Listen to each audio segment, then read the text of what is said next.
Sigi Zaga Saga Sigi tán bá ní Ṣóyánmálé ó lè ń bọ̀ tọ̀rítọ̀ dùnú mi lábàǹsì Zagada. Ẹ ti pàdé ẹnìkan rí stúdíò kan tọ́wọ́ ìlú ẹ̀ fẹ́ san lórí díẹ̀ ṣá. Jàmá mú nǹkan lẹ̀ o. Ṣé Nàìjíríà yìí? Sọ lórí ń bò. Bí àwọn olórin wo lẹ ti lùlù fún? Mo lè mú láti orí bàbá General Kollington Àyìnlá Alhaji Wasiu Ayinde ẹ̀mí bá wọn ṣe big deal nígbà yẹn. Mo lè lù fún Paso, mo di bóṣùpá ṣeré, mo di bóṣùpá náà ṣiṣẹ́. Wọ́n pọ̀.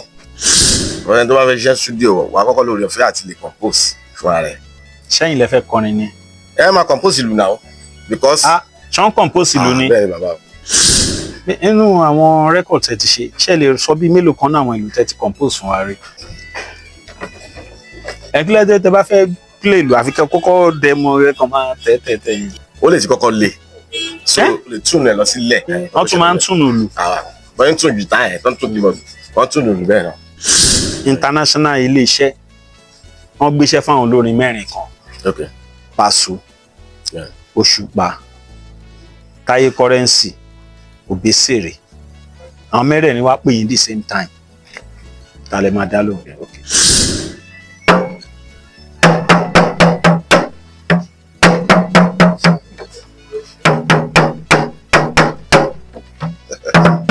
Hello.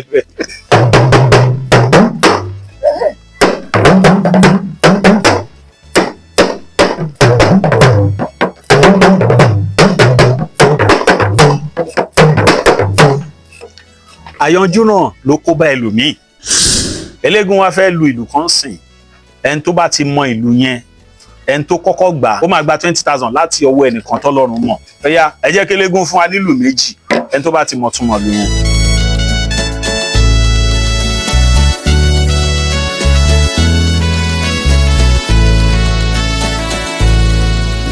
Ẹ tún kábọ̀ sí orí ètò yìí lónìí.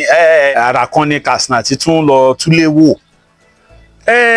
Ìlú la fẹ́ sọ̀rọ̀ nípa ìlú òní, ṣùgbọ́n bí tí mo ti fẹ́ bẹ̀rẹ̀ lọ́wọ́ àlejò mi ni kan tó dárúkọ wọn rárá. Ọ̀pọ̀ kan ti ń jó sílùú wọn tó pọ̀ bọ̀tẹ́lù mi ò dá wọn mọ̀. Ẹ kú àsìkò yìí sà. Ẹ kú dédé àsìkò yìí. Kí là ń pè ní ìlú?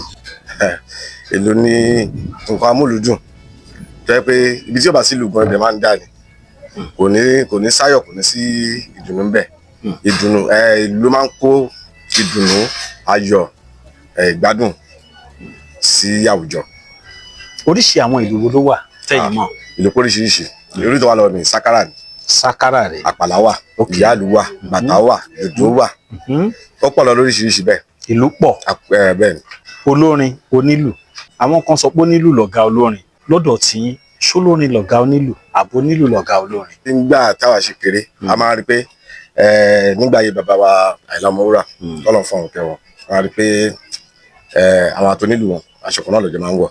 Àwọn Yusuf Ọlátúnjí náà orí bí even nígbà tí a ṣe kéré Wasiu Ayinde náà àti Alhaji Fatai Olúpẹ̀rí a ṣe gbà dáadáa tó yẹ pé nígbà yẹn agbádá kan náà lọ́jọ́ máa wọ̀ nígbà. Ṣó nílù nìkan? Ẹni tó ń lead ìlú nìkan, ẹni tó ń lead ìlú níwájú àtọ̀gbélére aṣọ kan náà lọ́jọ́ máa wọ̀. Ṣé gbogbo ẹni tó ń lùlù ló ń bọ̀ lù? Bẹ́ẹ̀ ni, ìdálù níṣèlú bá a ṣe bá nìyẹn. Okay, so ẹ̀yin náà ń bọ̀ lù báyìí.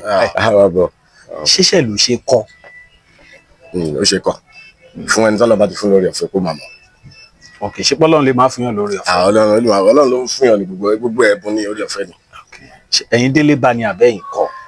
Mo lè sọ pé mo délé bá because ilé màmá mi wọ́n lù bẹ́ẹ̀ bọ̀ kì í ṣe irú ìlú báyìí. Ìlú wo ló ń lù? Wọ́n lu ìyá lù bẹ́ẹ̀, àwọn apọ́nrán àpàlà wọ́n lù bẹ́ẹ̀. Okay, ẹ̀yin wá yà sí di Sákárà. All right, ẹ dárúkọ yín fáwọn èèyàn tó ń wà káàkiri àgbáyé. Orúkọ mi ni Akeem Ọ̀jẹ̀kúnlé Àjàlá tí gbogbo ẹ̀ mọ̀ sí Eléégún Akeem. Eléégún Akeem. Èèyàn Fàsóre. Ẹ kó tó di bẹ́ẹ̀ tí ẹ sọ bẹ́ẹ̀ ṣe bẹ̀rẹ̀ lù. Ṣé lè sọ bíi mélòó kan fún mi náà àwọn olùtẹ́ ti lù sí rẹ́kọ̀dù bíi mélòó kan náà? Tàrí mú káwọn. Kò ṣe é kà o. Kò ṣe é kà kẹ́. Ilẹ̀ ti wẹ̀ o. Ilẹ̀ ti wẹ̀. Bí àwọn olórin wo lẹ ti lùlù fún? Mo lè mú láti orí bàbá General Kollington Àyìnlá. Ẹ lùlù fún Kollington Àyìnlá? Bẹ́ẹ̀ni. Nínú rẹ́kọ̀dù? Even rẹ́kọ̀dù wọn fẹ́ jáde present. Eléégún Akeem ló lù? Bẹ́ẹ̀ni, ẹ ṣe fún oríṣiríṣi bẹ́ẹ̀ lẹ́yìn Kollington Àyìnlá ńkọ́ Alhaji Wasiu Ayinde ẹ ti lùlù fáwọn náà. bẹ́ẹ̀ ẹ̀mí bá wọn ṣe big deal nígbà yẹn oh Big D. bẹ́ẹ̀ olùfúnpàṣọ òdìbò ṣùpà ṣeré òdìbò ṣùpà náà ṣiṣẹ́ wọ́n pọ̀ bẹ́ẹ̀. ok báwo lẹ ṣe bẹ̀rẹ̀ iṣẹ́ ìlú yẹn gangan. àti kékeré náà ni lórí ọ̀fẹ́ láti ní àdúgbò bíi tí mo gbé ṣá ní Ayége nísàlẹ̀ ọjà. Agége ìsàlẹ̀ ọjà. bẹ́ẹ̀ ok àwọn olórin pọ̀ nbẹ gan nígbà yẹn bí à ń wo bíi Alhaji Shawura Bọ́sẹ̀ Dìkù. Ṣàwòrà Fújì làwọn kọ àbẹ. bẹ́ẹ̀ni wọ́n ti kọ́lọ́ fún ọ̀kẹ́ wọn ti ṣe láìsẹ̀sì. Alhaji Lọ́ládé. ọdún wo lẹ ń sọ yẹn. That was 1984-85. lẹ́tí wà ń diṣẹ́ ìlú. bẹ́ẹ̀ni bọ̀ kì í ṣe pé nígbà yẹn kì í ṣe pé mo bẹ̀rẹ̀ náà mo bẹ̀rẹ̀ sí lùlù àbí mo bẹ̀rẹ̀ sí líìdì o. so time yẹn ni Wasiu Ayinde rẹ́kọ̀dù wọn kọjá ìṣòro pé tàlà 84. ìwọ rẹ mi ta before gbà wọn ti kọ́kọ́ ṣe kan so tàlà 84 yẹn ló pick dáadáa. so gbogbo àwọn tí mo sọ àwọn musicians tí mo sọ àwọn Shawura Bọ́sẹ̀ Dìkù tí mo sọ yìí àwọn Lọ́ládé nǹkan tí mo sọ yìí. ok Wasiu Ayinde ni gbogbo wọn kọ́ ń gbà yẹn. ok so ládùúgbò yìí. from there aṣá develop àti máa lùlù gbogbo garawa lé wa mo já tán. because yes. ẹ já garawa. sáwọn ìyá àgbà mọ ìyá àgbà eléégún ló já garawa o ta ló já garawa eléégún ló já garawa mò ń bọ̀ ta ló já garawa eléégún ló já garawa. ẹ rí pé ìlú kan mo mú jáde fún yẹn ṣé mo fẹ́ lè sọ́jà lójú ẹ fast.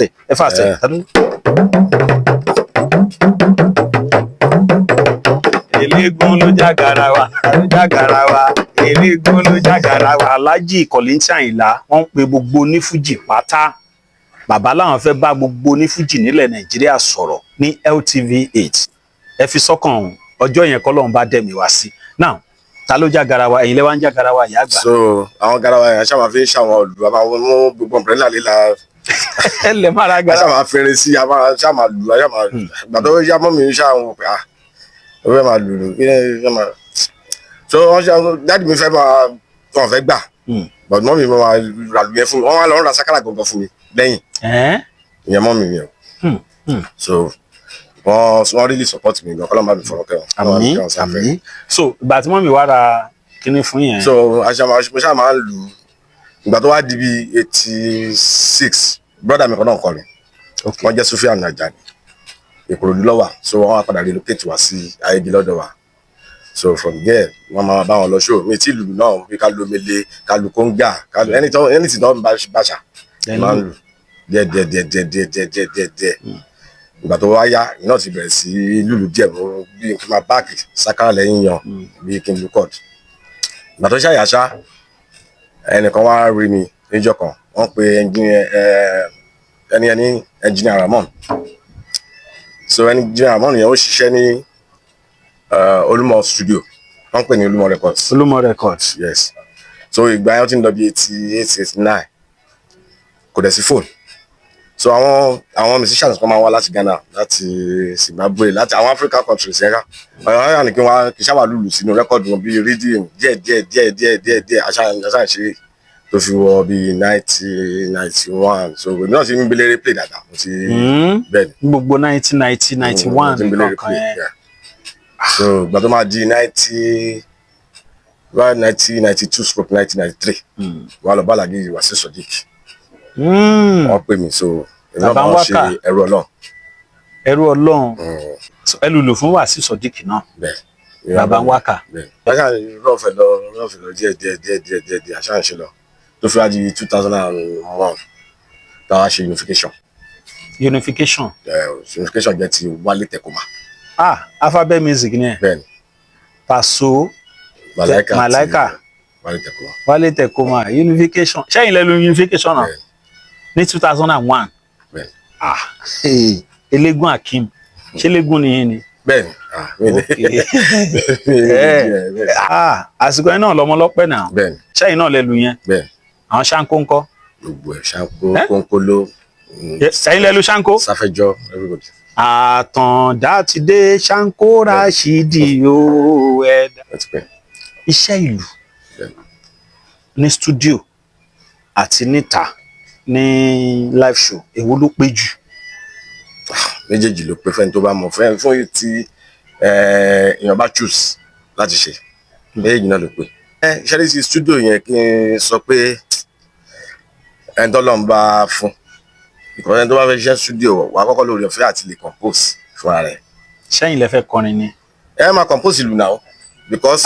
ṣán compose ìlú ni? bẹ́ẹ̀ ni bàbá o compose ìlú kẹ gidi fẹ́ni tó bá mọ̀ èèyàn lè débẹ̀ náà kó débẹ̀ kó máa lu tó wù ẹ́ náà so èèyàn máa lóun work tó máa ṣe fúnra rẹ̀. ẹ̀dùn náà ṣó nílùú náà máa ń compose ni?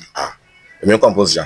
ṣé ẹ máa dó ṣé kán tó kọrin lẹ máa compose nàbí ńgbà tẹ bá gbórin? ṣe mọ̀ pé ńgbà kan tó bá fẹ́ ṣàbọ̀ mbẹ́ a máa lọ fún rìhásà rìhásà yẹn sọ àní ìdá tí máa ṣèlú tó bá kọrin a máa ṣèlú sí máa compose ìlú sí but n sìn tó ti da edictance wọ́n lè kọrin sílẹ̀ mbẹ́. kẹ lọ lulu sí ṣe ìyẹn náà máa lè kọrin n sìn kọ́sẹ̀ndì orin yẹn sí mi kí n ṣèlú sí kákàndé studio kankan máa ti compose gbogbo olùtí fẹ́ ṣe ti fẹ́ lò tí bá ti gbọ́ orin yẹn màá kàn débẹ̀ àkọ́ máa lù sí lọ ni. ok nínú àwọn record tẹ ti ṣe lè sọ bí mélòó kan náà àwọn ìlú tẹ ti compose fún wa rí? dáadáa.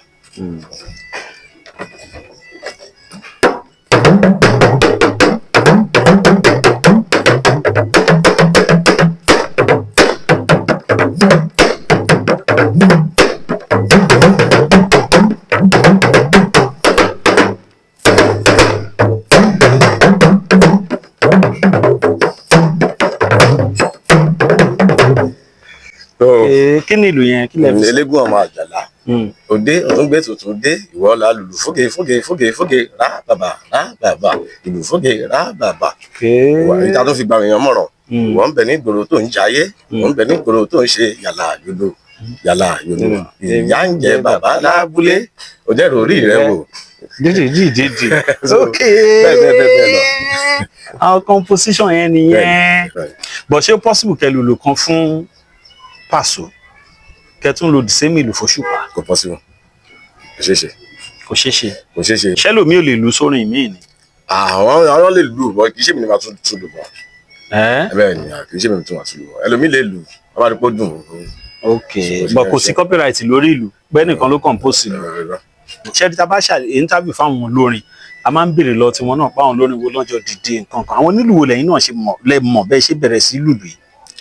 àwọn nílùú tí mo mọ̀ pọ̀ àwọn pọ̀ Alhaji Fatai Olúpẹ̀rí Alhaji Wáídì Ọ̀yádolú kọ́lá fún ọ̀tẹ̀ wọn. Ọ̀yádolú. bẹ́ẹ̀ so wọ́n pọ̀ lọ bẹ́ẹ̀. ẹ lùlù fún Barrister? mo lè ní mo lùlù fún wọn mo dẹ̀ lè ní mi lùlù fún wọn so iṣẹ́ kan ṣo tó dà yẹn kó dà wá pọ̀ tí mo fi lè ní bóyá mo participate pẹ̀lú inú iṣẹ́ wọn ní iṣẹ́ Bàrímádé. ok ṣe lùlù fún Ṣẹ̀fí Àlàó rí? dáadáa. olórin wo ló rọrùn jù fún yín láti play fún? kò sí o tó bá ṣàtìlẹ́ kọrin sórí beat Ọlọ́run á ṣe ń tàbá. ẹni tí ò bá mọ ní kọ́ńkọ́? à á gbìyànjú ẹ̀ á tó. Ọlọ́run ní bàbá èmi ò sínú band. ok so mo dájú ni. freelance onílù ni ó ní. bẹ́ẹ̀ wá jẹ́ freelance onílù ẹ wá expect pé olórin kan ní kẹlùlù fóun kẹtùnjọ wọṣọ kan náà ni? ṣe mọ̀ pé kó tó di pé mi náà dá dúró ẹ̀yin ilé mo ti gbé lérí play lóríṣiríṣi káàkiri but nǹkan tí àwa bá nígbà yẹn tá a dẹ̀ rí ni mo ń sọ yẹn nígbà yẹn ká ti ṣe kéré láà ṣe rí dáadáa tí màá tiẹ̀ mọ gbogbo ẹ̀ mo ti Alhaji Fatai Olúpẹ̀rí àti King Wasiu Ayinde. Elégún ṣé ó pè kó nílù dá dúró ni àbí kéèyàn kú wà lọ́ndà ọ̀gá kan? ṣé ó pé fó nílù ẹ máa gbọ́ ọ ẹ̀yin dá dúró ń sìn àwọn nílù tó ti ní full set wọ́n ti ló nílù wọn ready every week ló ń lọ ṣeré ẹ̀yin tẹ́ dá dúró ń sìn ṣó wá pé fẹ́ni tó dá dúró bí onílù abẹ́ni tó wà lábẹ́ band? ṣẹ̀rẹ́ ó pé fún ẹni tó bá lè dá dúró tó bá mọ̀ pé òun láyọ̀ ọkàn tó bá láyọ̀ ọkàn tó lè control rẹ̀ tó láyọ̀ ọkàn tí tó mọ̀ pé ìlítú tó ń bá rí ó máa tẹ́ òun lọ́rùn láti maintain life wọn ó lè dá dúró but bí nǹkan ṣe rí ń sìn pẹ̀lú technology ní ìlú tàwa ń sìn obìnrin tó bá wà lẹ́yìn ìlérí kó dún sẹ́yìn ìlérí ẹ̀ wọ̀. kó dúró kó má nítorí Elégún Akeem jẹ́ freelance onílù wọn náà fẹ́ freelance odò sẹ́yìn. bọ̀tẹ́ni tó bá lè rọjú ńkọ́. ẹni tó bá lè rọjú rísì tí mo sọ bẹ́ẹ̀ náà ni pé tí ọba dá dúró náà kò dà but iṣẹ́ yẹn ti yàtọ̀ ń sìn ó ti yàtọ̀ díẹ̀. kí ló fi yàtọ̀ sígbà yẹn. because technology ti bọ̀ ó ti yàtọ̀ sí ẹ̀wọ̀n páyé ìgbà kan CD wà tó bá print tó bá ṣe album sí tó bá print sí CD ó máa àwọn èèyàn máa rà ó máa rìn jìnnà but nísìnyí ó ti dà yẹ pé kò lọ download. àwọn màmá àgbàlagbà àwọn bàbá àgbàlagbà tí wọ́n lè lo fóònù láti download àbí láti ṣe anything ó easy fún ọ láti ra CD ibi tó ti ń tà. So kí ni yẹn nísìnyí tábà wò dáadáa náà ó affect àwọn upcoming artists kò sí marketer tó fẹ́ finance because kí ni yẹn kò dàbí mọ́ so kò dẹ̀ tó fẹ́ ṣòwò tó fẹ́ short. So tó bá lè ti rí bẹ́ẹ̀ ó máa affect irú àwa náà because tíṣẹ́ yẹn bá tẹ́tẹ̀lé àlèṣe mẹ́ta mẹ́rin lọ́sẹ̀ but ń sìn ó lè jẹ́ ọkàn òun yẹ sọ pé ẹni tó bá ní ayọ̀ ọkàn sọ ẹni tí ò bá láyọ̀ ọkàn kó lọ dúró sọ́dọ̀ ọ̀gá ẹ̀. kó lọ dúró. ó ga ọ ẹ lè kọ́yàn ṣẹ́lù. dáadáa ṣe ti láwọn tẹ kọ́. tọ́lọ́ bá ti yàn dà fún. mo ti káwọn díẹ̀díẹ̀ náà ti káwọn èèyàn díẹ̀díẹ̀. àwọn olórin mùsùlùmí ò lẹ́tún ti bá lòlù. Alhaji Siddiq Alhaja Hafsa Siddiq Modiba Ayélóyún Labaika Bàbá Ọpẹ́ èmi àtàrí àṣàṣù náà ti àjọṣepọ̀ àdọ́mọ́rán sọ wọ́n pọ̀pọ̀ lọ́bẹ̀. náà tí wọ́n bá mo tún gbọ́ pé tí wọ́n bá ṣe rẹ́kọ̀d wọ́n dìídì máa ń gbé yín wá pé kẹ́ wá lùlù ẹ̀yin tí láwọn tẹ́ máa kó dání ni àbí. yà mo ní àwọn crew. ẹ̀ tún ní àwọn crew. freelance láwọn crew ṣáwọn crew yẹn ẹ̀yin sanwó fún wọn lóṣù ni àbí. irọ́ tàbá ti ṣiṣẹ́ ni o sanwó fún yàn lóṣù. bọ̀ táwọn yẹn ẹ̀wọ̀n pé freelance iṣẹ́ tàbá ti ṣe. ló máa owó ẹ̀. tọ́ba dẹ̀ àwọn ẹlòmíì àwọn artist mi dẹ̀ pé ó lè gé boys wọn lọ́ fẹ́ lò wọ́n wá jẹ́ mi nìkan lọ́ máa need so màá dẹ̀ join wọn. ẹ ti pàdé ẹnìkan rí studio ṣé mo gbégbà míì ẹlòmíì lè fẹ́ ṣiṣẹ́ kán ní ẹ pé lágbájá náà ẹ má pè jáde ẹjá pé léyìí ẹ ti dé studio kan rí tẹ pàdé ẹnìkan tọ́wọ́ ló ẹ fẹ́ san lórí díẹ̀ ṣá.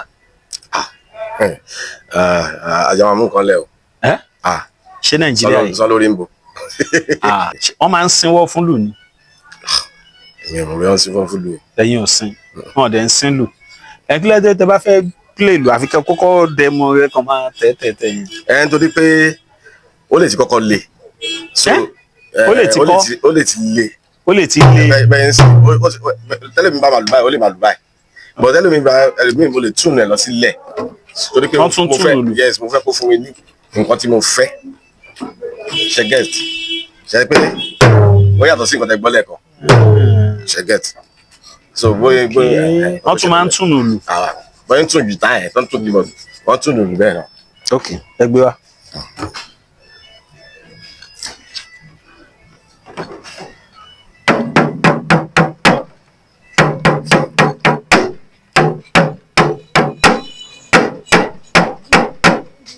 ẹ̀yin náà ṣe díẹ̀ mẹ́ ẹ ṣe díẹ̀ mẹ́ ń bọ̀.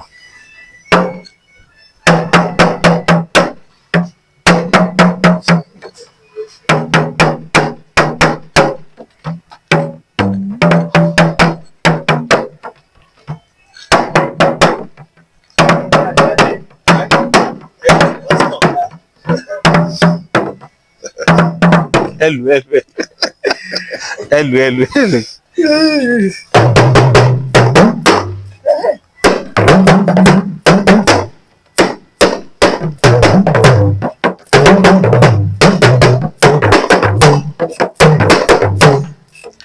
àyànjú náà ló kó bá ẹlòmíì ohun tí ò jẹ́ kẹ́lòmíì tẹ̀síwájú ni pé kò kọ́ bó ṣe yẹ kó mọ̀ ẹlòmíì máa ń wò lókèrè á rò pé bọ́n ṣe ń ṣe yẹn ò lè ṣe bẹ́ẹ̀ ohun tó ń ṣe ìpalára fún ọ̀pọ̀ nìyẹn ẹlòmíì ò ní ẹ̀kọ́ àti òye tó pọ̀ nídìí iṣẹ́ kan ìdí iṣẹ́ yìí ló jókòó sí látijọ́ yìí ó máa ní kò dáa pé kò pé fóun bẹ́ẹ̀ àwọn kan wà tí wọ́n kọ wọ́n jìyà ẹ̀ wọ́n lọ kẹ́kọ̀ọ́ ń pa ẹ̀ ṣe rí yàtọ̀ láàrin ìlú méjèèjì yẹn èmi ń gbọ́ mo rò pé mo lè lù máa lo àwọn kan ájó sí wá ní ohun tó ń lù nìyẹn ṣùgbọ́n ẹni tó mọ̀ ń pa ẹ̀ gangan tó bá dé wá rí yàtọ̀ ń bẹ̀ the same thing bóyá ṣẹlẹ̀ nínú ọ̀rọ̀ orin nìyẹn o bó ṣe wà nínú orin gangan nìyẹn ẹlòmíì kàn ní ìmísí kékeré kò ṣiṣẹ́ lórí ìmísí tó ní rárá ojú kan tó wà náà ló wà lágbájá ò lè jẹ́ kágbérí ló payé ẹlòmíì jẹ́, tàmẹ̀dù ò lè jẹ́ kágbérí ló kó bẹ́ẹ̀ ẹlòmíì ti fọ́ fóní fújì míì. Tó o bá ti fọ́jù fóní fújì kan tó ń kọ fújì, Ọlọ́run gbọ́n máa tiẹ̀ sẹ́gbẹ̀ẹ́ ni. Má fọ́ fẹ́ anybody, má wojú anybody, just keep moving, keep moving, keep moving. Ṣé ò ń gbọ́rọ̀ láti ẹnu Eléégún Akeem látàárọ̀ nípa ìrírí wọn nípa iṣẹ́ fújì? Wọ́n ọ̀nà tán gbàgbé kalẹ̀, wọ́n ní kò sí onílù náà tó lè jókòó táwọn máa bẹ̀rù. Kì í ṣe pọ́n lẹ́nìyàn ò lè lù, bọ̀tá lu ti àwọn alu ti wọn. Ohun míì tún ní gbénu iṣẹ́ tó bá ń ṣe, jẹ́ kí iṣẹ́ tí wọ́n fúnra ẹ̀ ń ṣe yóò dùn mọ́ ẹnu. Ṣó nígbà tí iṣẹ́ tí wọ́n fúnra ẹ̀ tínú ẹ bá ti ń dùn sí i, ó máa dùn sáwọn èèyàn, bọ̀ tó fẹ́ lùlù. Ẹ tún fún wọn kinní kan jàre.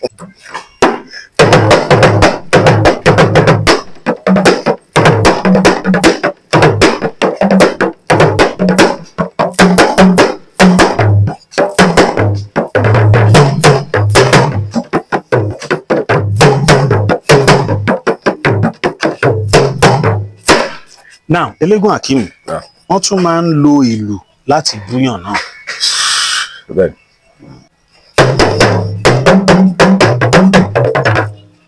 Okay, ẹ lo ilé. Níbàdàn la wà, tá a gbé ń jayé, Níbàdàn la wà.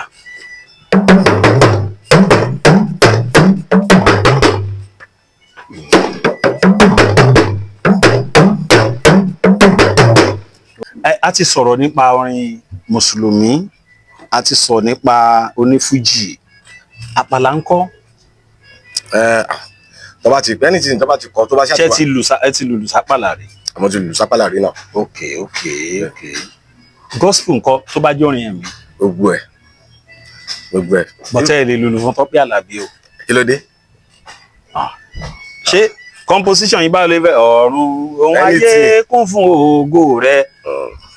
Ṣẹ́sìrì tí wọ́n wá ní tí ó bá ti sọ̀rọ̀ lóní lè tàn. Tọ́rọ̀ bá dẹ̀ ti wà náà ìlú máa wà. Okay. Bí àwọn ní gospel lẹ ti lùlù fún? Ṣílò, why me? Why me o? Mo ń wo tempo yẹn. Fẹ́mi Ọ̀pálẹ̀mọ́. Okay. So lórúkọ máa ń ti Mega 99. Ẹ ti lùlù fún Mega náà rí. Ṣẹ́gun Nábì ńkọ́? Fẹ́mi Sola ńkọ́? Délé Bravo? Mọ̀rúfù Ìbí ńkọ́? Mọ̀rúfù Onírú? Mo ti ṣàbọ̀ mẹ́rin dáadáa. Mọ̀rúfù Onírú? Dábì méjì sí mẹ́ta kan. Èèyàn nice. Mọ̀rúfù Onírú kan náà? Táyé Currency ńkọ́? Kò yẹn ò ṣe é kà ó. Ẹ ti lù fún Táyé Currency? Rẹ́kọ̀dù wo? Kí n sọ látòrí Turning Point. Before Turning Point wá sí gbogbo òkè wá sí tó dé sí àjọṣe yìí. Táyé báyé bá ń yí ká máa báyé yí, gbígbà bá ń yí ká máa bá gbà yí, ẹni tí ó bá gbà bà yí olúwa rẹ̀ á bá bẹ̀ lọ. Báyé sú orí mi lèmi ń jẹ, ọmọ òṣèbínú orí mi lèmi ń jẹ, ẹlẹ́dàá mi ẹ̀yin náà lẹ́lu. Now ẹni pé ọ̀rọ̀ orin téèyàn bá kọ ló máa determine ìlú tẹ́ máa lò sí. But tó possible kó lórin kan ti kọrin kan lùlù kan sí kẹ́yìn change ìlú ẹ̀. Táwọn tó lórin ẹ bá lóun ò fẹ́ bẹ́ẹ̀. Okay. Ó yá ẹ fẹ́ lùlù sórin tí mo fẹ́ kọ, orin gospel ni. Ọlọ́run jẹ́ dá lọ. Ọlọ́run ju ẹ̀dá. Ọlọ́run jẹ́ dá lọ. Ọlọ́run ju ẹ̀dá. Èmi ẹni táyé ń pa lẹ́kún lójoojúmọ́. Èmi ẹni táyé ti pa tì nígbà kan. Ní táìmì ẹ̀ ń lọ báyìí ni o. But irú nǹkan tẹ́ ń sọ ń sìn pé ọ̀rọ̀ tẹ́ ń sọ ń sìn pé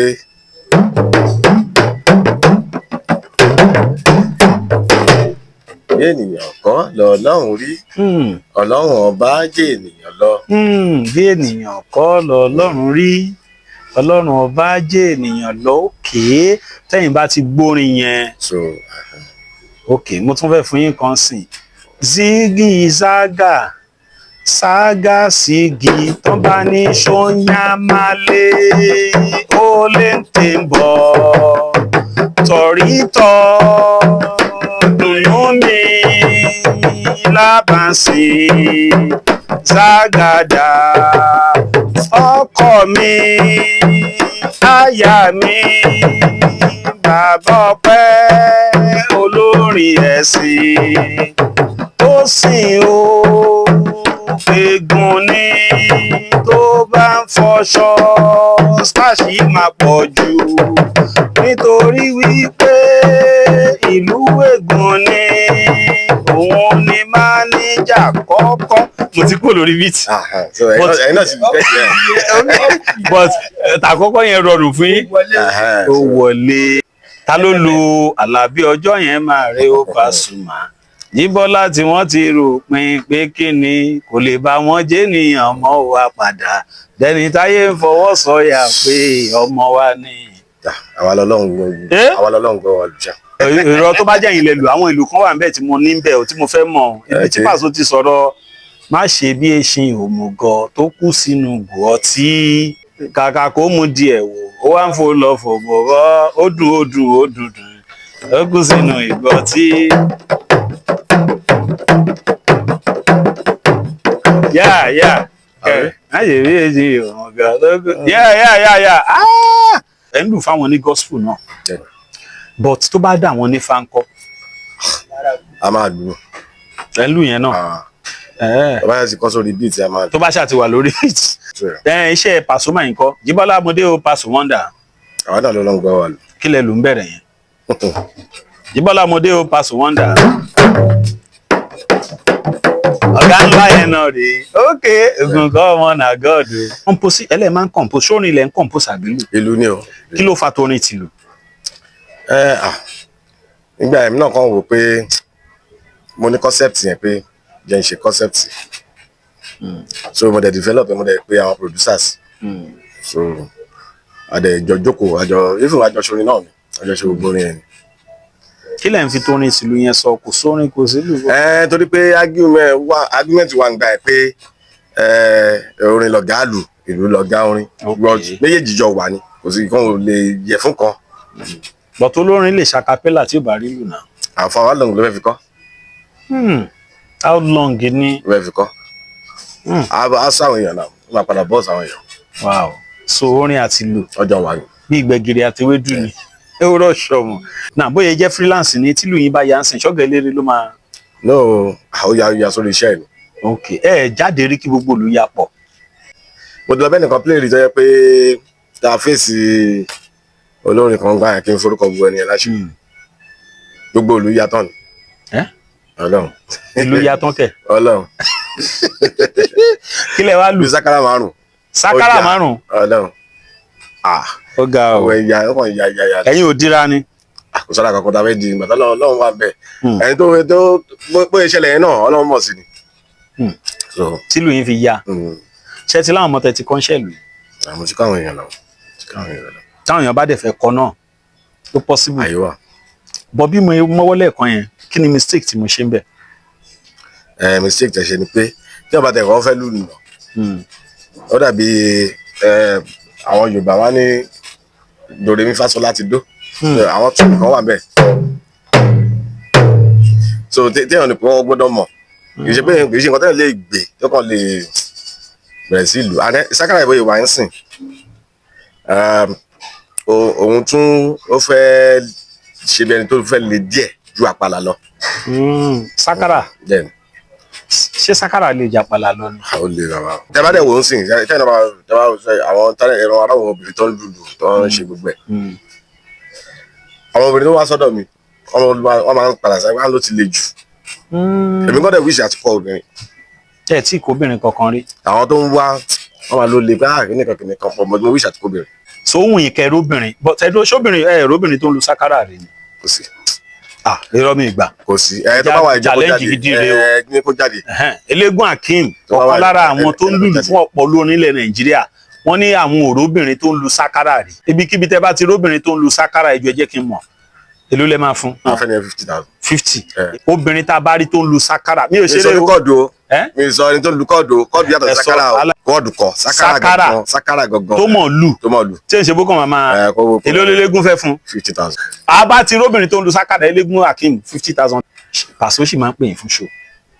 Bóyá wọ́n fẹ́ ṣe show níta. No. Ok, bí studio ni. Studio nìkan ni. Àkọ́kọ́ta close dada. studio ń ta ẹ̀dùn ọ̀nà ṣe é kí n lọ show ta mọ́ ni. bóyá olórin play. ọmọ yìí sọ pé ẹni tó bá wà lọ́dọ̀ ọ̀gá ẹ̀. ok ṣé mo lè pè yín pé aláìmọ ní show kan bíi àwọn international breweries nǹkan yẹn ẹ ń ṣe. àkòsí nǹkan tó dá mi dúró a máa sọ̀rọ̀ àdéhùn lọ kò sí wàhálà náà. torí mo fẹ́ béèrè kan ni o international ilé-iṣẹ́ wọ́n gbéṣẹ́ fáwọn olórin mẹ́rin kan. okay. Paso, Òṣùpá, Táyé Currency, Obesere àwọn mẹ́rẹ̀ẹ̀rin wá pè yín the same time ta lè máa dá lóhùn. okay now ẹ fáwọn èèyàn ní tẹlifóònù nọ́mbà yín Eléégún Akeem. nọ́mbà mi 0023268402. ṣé WhatsApp nọ́mbà yín nìyẹn lẹ́ẹ̀kan sí. 0023268402. 02. nígbà tẹ́ ń sọ̀rọ̀ tó lè sinú yẹn ẹlẹ́ẹ̀kan ronú àìdíà yẹn bọ̀ ó ṣe wá jẹ́ Pasuma nìkan lẹ lò. táìmù yẹn mo fẹ́ máa ṣe díẹ̀ even gan nígbà yẹn gan mo fẹ́ ṣèkọ̀ pẹ̀lú Alhaji Sefi Alao tí mo tẹ̀sí plan tí mo ti bá producer àwọn sọ̀rọ̀ lórí ẹ̀ but táìmù yẹn náà ni ọ̀rọ̀ kí ni CD yẹn lórí iṣẹ́ bẹ́ẹ̀ so ọkọ̀ tó fà nìyẹn. all right WhatsApp number yín lẹ́ẹ̀kan sí sá. 0023268402. Eléégún wa fẹ́ lu ìlú kan sìn ẹni tó bá ti mọ ìlú yẹn ẹni tó kọ́kọ́ gbà ó máa gba 20,000 láti ọwọ́ ẹnìkan tọ́lọ́run mọ̀ ẹ̀yà ẹ jẹ́ kí Eléégún fún wa nílùú méjì ẹni tó bá ti mọ̀ túmọ̀ ìlú yẹn.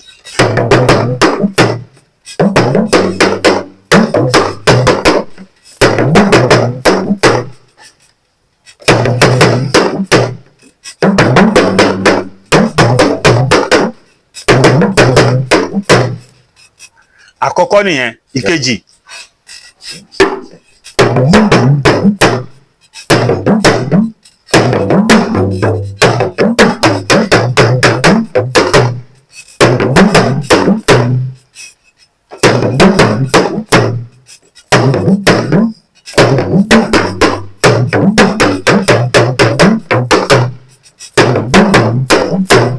ó dà ẹni tó bá ti mọ àwọn ìtumọ̀ ìlú yẹn ẹ lè jẹ́ ká mọ̀ ẹ fi ìdáhùn yín ránṣẹ́ sí ẹ̀rọ ìbánisọ̀rọ̀ tẹ́ ń wò yìí.